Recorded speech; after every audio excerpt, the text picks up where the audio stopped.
तू माझी कुठलीच गोष्ट ऐकत नाहीस. लहानपणीपासून मी तुला एक छोटीशी गोष्ट सांगतो की सकाळी लवकर उठ, ते पण तू माझं ऐकत नाहीस. बाबा, लहानपणापासून तुम्हीच मला शिकवलं की मोठी स्वप्न बघ, आणि मोठी स्वप्न बघायची असेल त्यासाठी मोठी झोप गरजेची आहे. स्वप्न फक्त बघायची नसतात, ती साकार करायची असतात. पण तुमची अपूर्ण राहिलेली स्वप्न अशी मुलावर लादायची नसतात. बापाला शिकू नकोस भाड खाओ. बाबा, आयुष्यभर मी सगळं तुमचंच ऐकलंय. तुम्ही मला म्हणले इंजिनिअरिंग कर, मी इंजिनिअरिंगच केली. पण तुम्ही कधी मला विचारलं की तुला काय हवंय? अरे तुला काय हवंय मला माहितीये. 500 रुपये पेट्रोलसाठी आणि 1000 रुपये हॉटेलात जाऊन त्या पोरीवर उडवण्यासाठी. अरे दुपारी 12 वाजता उठणाऱ्या पोराला मी हे विचारू की तुला काय हवंय म्हणून?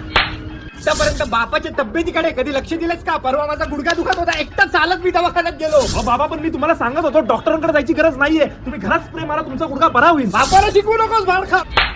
तुझ्या आईशी गप्पा मारतोस, सगळं शेअर करतोस. तुला काय हवं, तुला काय नको हे तुझ्या आईकडनं मला कळतं, पण तू कधी मला सांगत नाहीस. मी कुठली गोष्ट तुम्हाला सांगायला असतो तुम्ही एकच डायलॉग मारता की बापाला शिकू नकोस. बापाचा डायलॉग बापालाच मारतोस भाड खाओ. बा, आतापर्यंत तुम्ही माझं कधीच कौतुक केलं नाही, कधी मला शब्बासकी दिलेली नाहीये. तू कधी आतापर्यंत माझं कौतुक केलंस?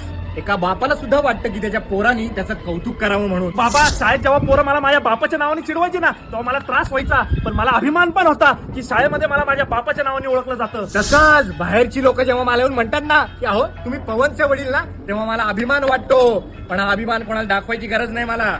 चल बसू. हा, चला बसूया. वातावरण पण मस्त झालं. अरे भाडखाव जेवायला बस.